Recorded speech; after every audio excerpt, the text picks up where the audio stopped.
Hello YouTube, Marielle here. Today, in the spirit of Thanksgiving, um, I would like to share what I am thankful for. Even though I have no relative, no friends, and no family of proper family of my own, to celebrate this special American tradition. Both my kids have completely blocked me out of their lives for no reason at all. Well, as you know, because I'm going through parental alienation. And my husband did not come home last night again. So this is a new phase, a new way of him behaving like that. Just not coming at all. And I'm sure he will have the perfect excuse of saying, well, what's the point of me coming? I mean, you know, you don't even say hello to me or whatever, because of course I'm staying in my bedroom. I just don't interact with him at all. So I'm sure, you know, whenever the time will come, he will flip that on me. And even though this is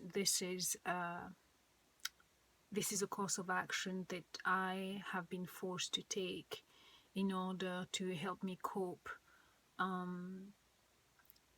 with him, cope with the situation, cope with the problem he has presented in our life. So yes, my pride or ego is taking quite a knock, because you see,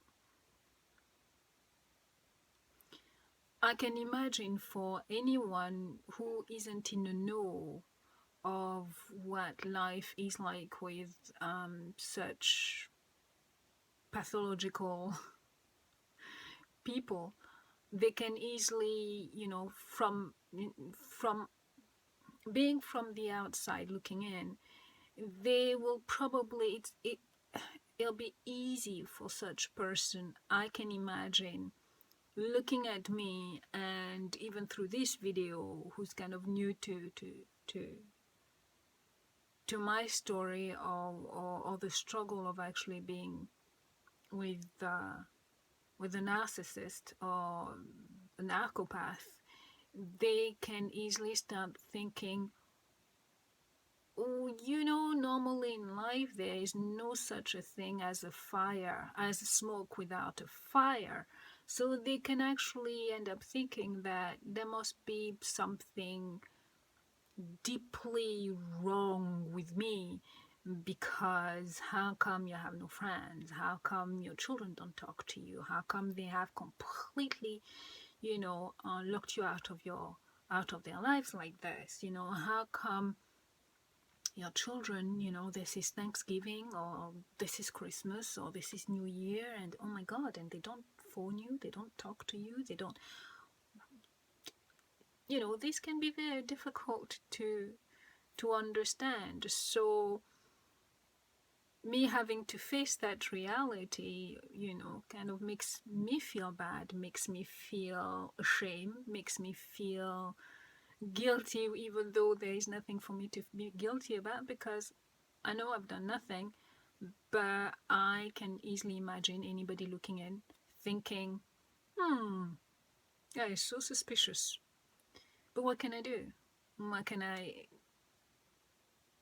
What else can I do except just live with that, and except just live with it? And that's it, really. But no, I'm not worried about my children. Well, I try very hard to separate myself and not worry about them, and I have adopted, you know, that old say that goes, you know, no news means big news. So I've had to adopt that and just move along like this, because there's nothing I can do, and all that is available to me is put my trust and faith in God, and release it and let it be. Otherwise I'll just go insane. Otherwise I'll engage in in this constant fighting and wanting details, wanting information, and pleading and doing all sorts of emotional dance that is expected of me. And no, I'm not going to do that. There is no point. Those kids know that I love them. They know that I care about them, and they know as well that if there's anything will happen to them, I'll be there. They know that. So, and I know they know that. So the rest is up to them and up to God. I've got to let that go. Let it go. Let it go. So being alone for me in an empty house by myself does not make me sad, afraid, or depressed. To me, it's just an opportunity to catch up in peace with what I have to do while being in the enemy territory, like getting more knowledge about how to stand up to the bully in my life without feeding him my energy. And I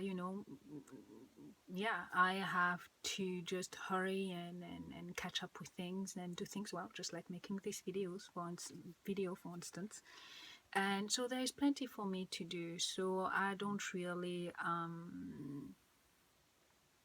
this is what I choose to do. The person that I am never gave much thought to who I am and what I stood for, besides reacting to what was coming my way. This is how I've always operated.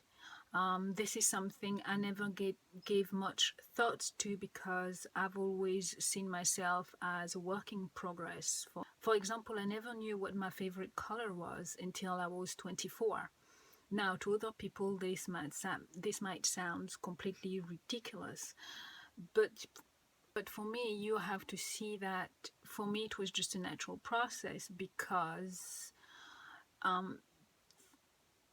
nothing in my life forced me to ponder that question or to be reactive and find out. I was 24 when I discovered what my favorite color, my one favorite color in the entire world. I was 24. Yes, that's kind of weird, but that's just the way it's been. Just for me to give you an example of how I've always interacted and how I've always functioned in life.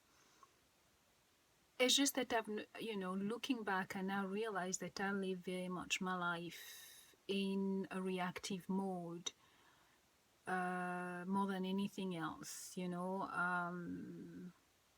I mean, I knew, I obviously, being my color, I grew up and I knew I didn't think much about, color differences, especially from where I come from. It's kind of normal. And in my own family, I've got a rainbow of different types of skin color people in my family, from the light shade to the dark shade and everything in between. And so, it's a case of being black, being female, and being bad at math. Actually, I should say being hopeless at math, being academically challenged, despite the fact that I was a voracious reader. Those are the facts of my life. And I just knew that I also knew that one day I'll have a business, one day I'll have a business and I will have children. And really, those were kind of like the 10 plates of my life. I have a dad, I have a mom, and I have a wonderful grandmother, and I have a wonderful brother, and then I got a husband and I have a children, and my main thing in my head was to raise them. I had those tunnel visions about certain things in my life, and using those major pillars in my life or templates about about my family background and about what I wanted out of life. Like I said earlier, you know, having a business and having children, those were my main ambitions, and the rest was really up for grab, which is exactly what happened. And I never had boundaries. I never developed boundaries.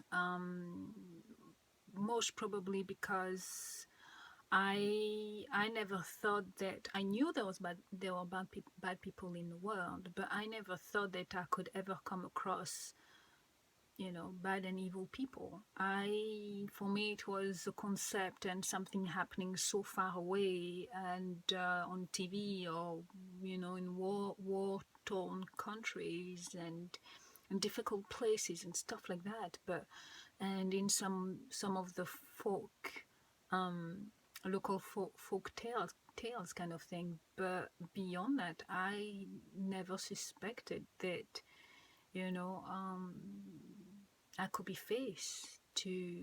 I could come face to face myself with something like that. And I suppose it's also part of maturing, right?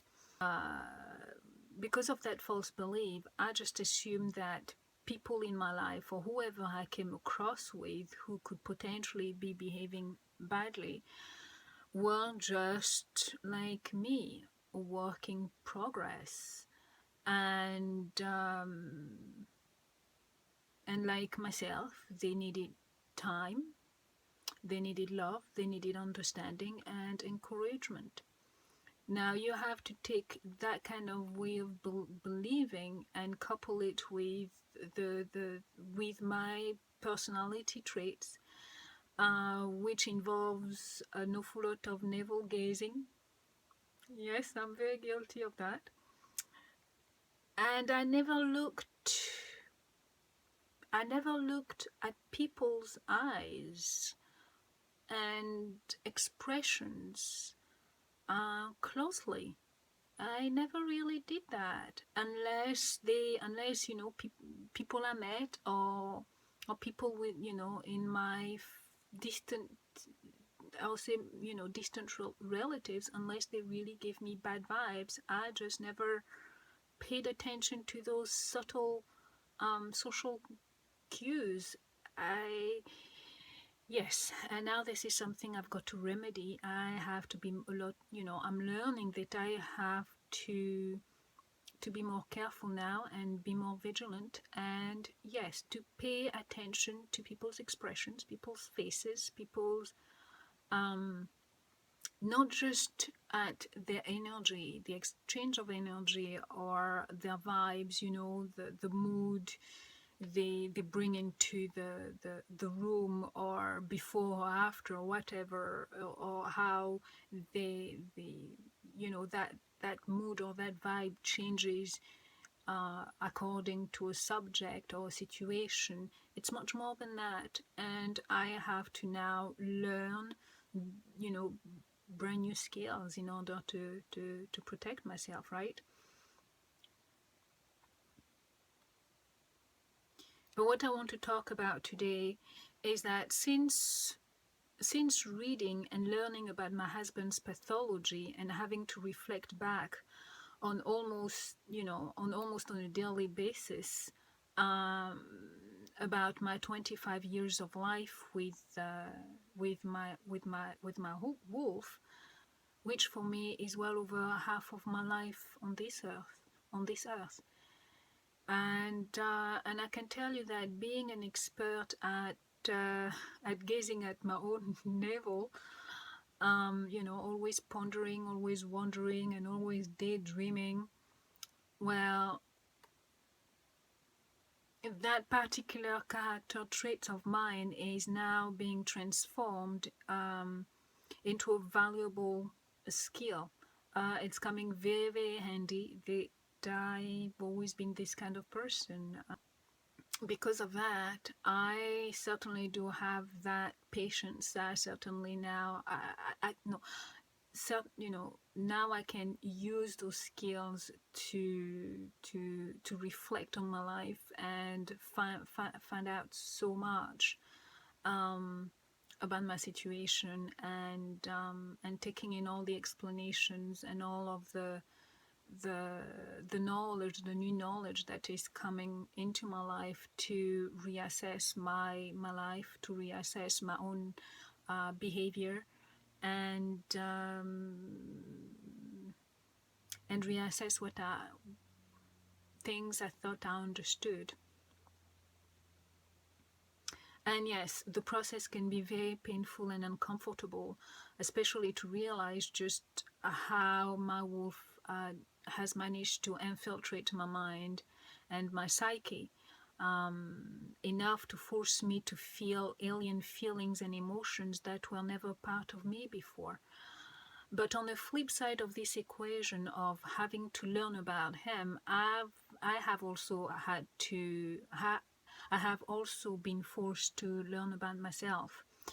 And having this channel, for example, has brought people into my life who has kindly not only shared knowledge that I would have never, that I would have taken me forever to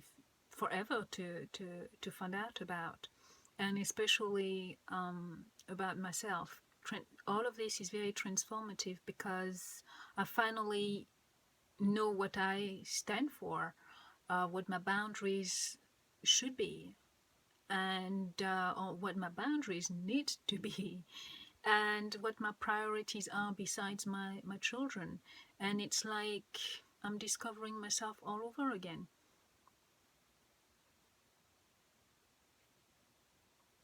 You see, before all of this, I was just busy living life and taking, my days as they came, and taking my responses to situation as natural and normal.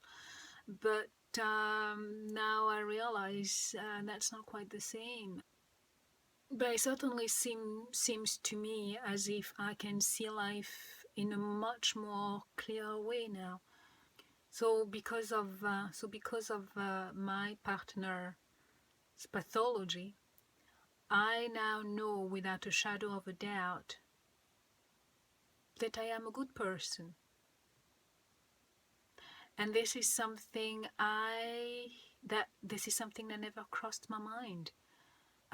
First of all, it just sounds a little bit strange for somebody to go declaring themselves, hey, you know what, I am a good person. I mean, normally people just don't do that, you have people who, I mean, it does happen. You have people who just go around and saying, look at me, I'm brilliant, look at me, I'm sexy, look at me. Oh, I'm too sexy for my shirt, I'm too sexy for, I don't know whether you know that song from Right Said Fred, but yeah, you do have those people. But this is something, well, it never crossed my mind. Me, a good person, I just got on with life and doing things. I never thought of that, but suddenly here I am, learning about him, learning about myself, taking those points, and going around and just comparing notes, and suddenly, I'm just like, oh my God, I am a good person. Oh my God, I am a very, very, very tolerant person. I am a very, very patient person. And when it comes to patience, this is something I've always thought that I needed to improve on that. I always thought that I had to work on being more patient. Well, actually, I am an incredibly patient person, within the norm of being, human, and every now and then, just not being so patient, just every now and then, but within the limits of being a human. I am a very, very, very patient human being, and I didn't even know that of myself. And I also know, because of him, I also know that I am a very, very trustworthy person and loyal, extremely loyal person. I mean, I kind of knew that, but I never, it's all of those things, that attributes or way of behaving that I just took for granted. Uh, I acted that way, I reacted, that way, always systematically, but I never owned those attributes about myself. I just never did. It just never occurred to me to do that. So there is this level of comfort and this level of it makes me feel good now to know that this is really who I am. You know, it's like being a person with integrity. And I now know, even though I'm not never going to go and tell anybody, you know, you should trust me, look at me, you should trust me, you know, I am a good person and all of those things. But it's good for me deep inside to now have this new pillar of reality in my life. It's like, you know, it's like, I know I'm female, I know I'm black, I know I'm a mother, I know I'm this and I'm that. But I know as well that, you know, this is now a part of me that I own in that way as well. You know, I own it and I claim it. And don't get me wrong, the whole point of life, the way I understand it, is that I will always be a work in progress, like everybody else. Always.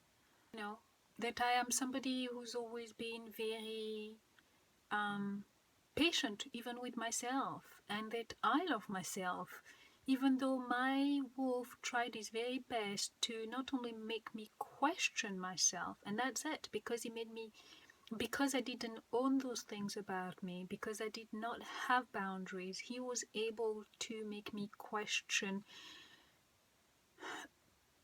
He was able to make me question my entire being, my entire existence.